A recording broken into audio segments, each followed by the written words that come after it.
हैं अपना Bihar express news. जहां पर हम उपस्थित हैं वो जिला मधुबनी है। जिला मधुबनी में अभी बहुत जोरों शोरों पर जो चुनावी दौरा है, जिसमें कई कैंडिडेटों ने अपना अपना भाग्य आजमाने का प्रयास कर रहे हैं। अभी जो 9 तारीख को मतदान होने को है, लेकिन अभी हमारे बगल में जो बैठे हुए हैं कैलाश सहनी जी, वो वार्ड कमिश्नर से लड़ते हैं। वो अपना भाग्य आजमाने का प्रयास कर रहे हैं, लेकिन देखा जाए उससे पहले जो वार्ड कमिश्नर था, उनके द्वारा क्या क्रियाकलाप किया गया है, कैसे इस वार्ड नंबर 35 में का वो वार्ड कमिश्नर के रूप में लड़ रहे हैं, सब उन्हीं से सारा डिटेल हम बात करते हैं कैलाश सहनी जी से। सबसे पहले कैलाश सहनी जी, आपको अपना चैनल में स्वागत है।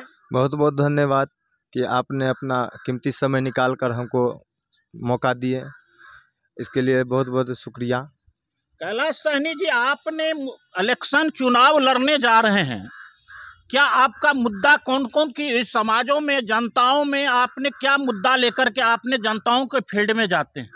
मुद्दा यही है हमारा कि जो समाज का काम होना चाहिए, जैसे कि मान के चलिए वार्ड पार्षद का काम होता है कि किसी का वृद्धा पेंशन अगर नहीं बना है तो वृद्धा अवस्था है, उसको आवश्यकता है तो उसका वृद्धा पेंशन का काम होना चाहिए। किसी का विधवा पेंशन, अगर विधवा हो गए हैं तो उसका विधवा पेंशन का काम होना चाहिए। कोई दिव्यांग है, पहले विकलांग होता था, अब दिव्यांग हो गया है, तो कोई अगर दिव्यांग है उस परिस्थिति में उसका काम कराना चाहिए और उसका दिव्यांग पेंशन का काम होना चाहिए। ऐसे बहुत सारे मुद्दा है, तो कितना का हम गिनती कराने लगेंगे।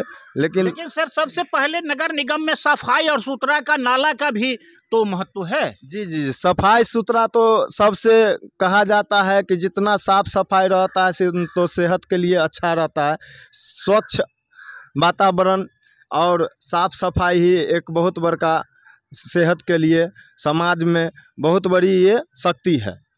अगर समाज स्वस्थ रहेंगे, साफ सफाई रहेंगे, समाज स्वस्थ रहेंगे, तब न कार्य आगे होगा। अगर समाज साफ सफाई नहीं रहेगा, गंदगी रहेगा, तो वहाँ बीमारी फैलेगा, तरह तरह के कीटाणु फैलेंगे। तो इस चीज़ का व्यवस्था होना चाहिए। अगर यही कहना चाहिए कि हम जल का बहुत दिक्कत है, चलिए आगे कहेंगे। आपने तक जैसे क्या चाहेंगे? मैं से निवेदन करता हूँ कि जनता में सर दिए हैं और दे रहे हैं, ये विश्वास को है कि एक विश्वास कर सेवा का मौका दे और हमसे सेवा लें। जहां पर उन्होंने का मतलब है, जैसे हम कार्य पहले से कर रहे थे, अगर हमको ये लोग जिता देते हैं भारी बहुमतों से, मैं किसी भी तरह का अगर फंड आएंगे तो आम सभा के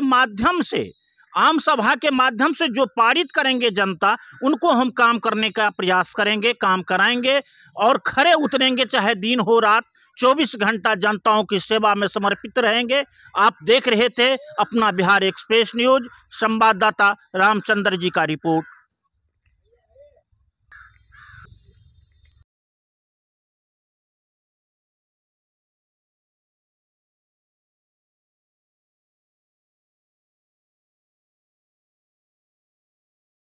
करने का काम करूंगा जी।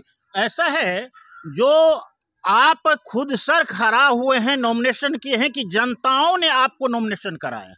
मैं पहले भी कह चुका हूं कि सभी वर्ग के लोगों ने, सभी समाज के लोगों ने मिलकर चंदा लगाकर और हमें खड़ा किए हैं कि आप इससे पहले भी लड़ चुके हैं और काम भी अच्छा किए हैं, तो आइए।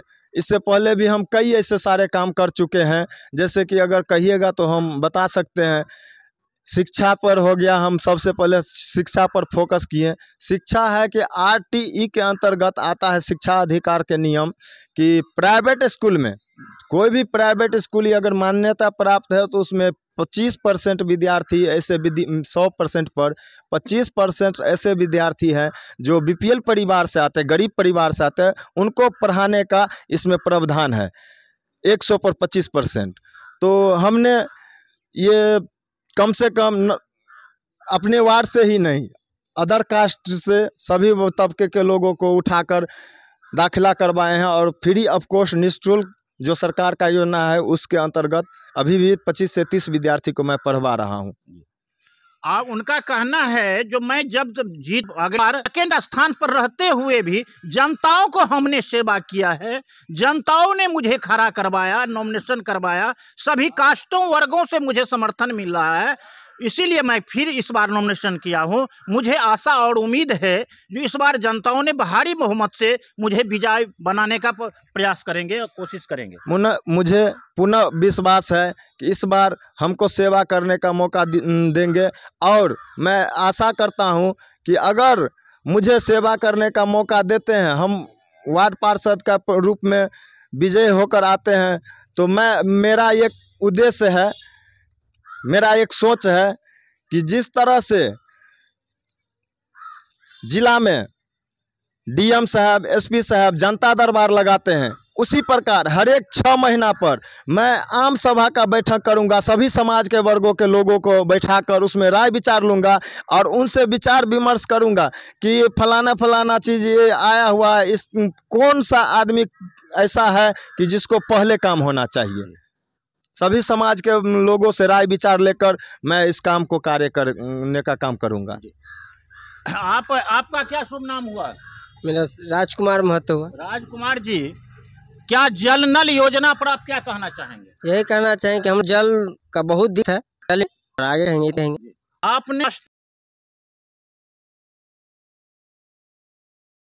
बड़े बड़े छरका छोड़ते हैं जो नल जल योजना पूरे बिहार में मेरा 100% कामयाब हो चुका है। लेकिन मैं यहाँ के कुछ हमारे वार्ड कमिश्नर जी हैं, मैं उनसे बात करता हूँ, क्या आपके वार्ड में नल जल योजना की स्थिति क्या है?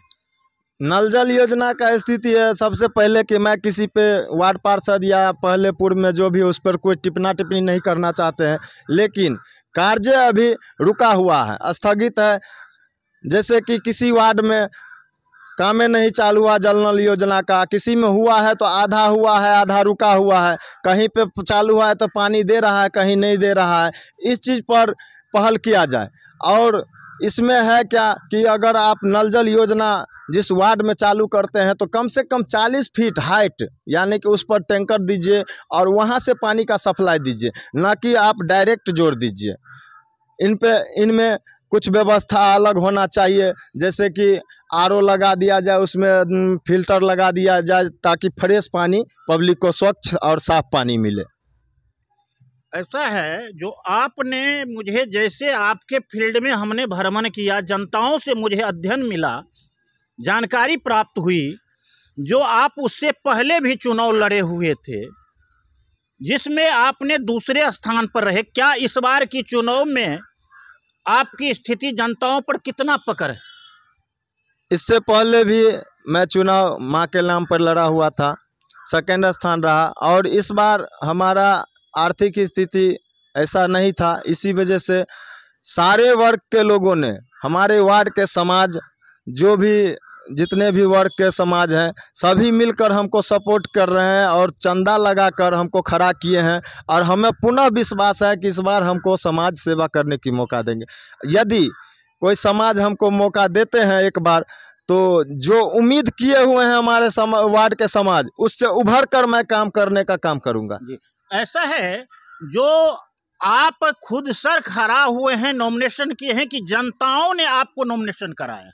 मैं पहले भी कह चुका हूं कि सभी वर्ग के लोगों ने, सभी समाज के लोगों ने मिलकर चंदा लगाकर और हमें खड़ा किए हैं कि आप इससे पहले भी लड़ चुके हैं और काम भी अच्छा किए हैं, तो आइए। इससे पहले भी हम कई ऐसे सारे काम कर चुके हैं, जैसे कि अगर कहिएगा तो हम बता सकते हैं। शिक्षा पर हो गया, हम सबसे पहले शिक्षा पर फोकस किए। शिक्षा है कि आरटीई के अंतर्गत आता है शिक्षा अधिकार के नियम, कि प्राइवेट स्कूल में, कोई भी प्राइवेट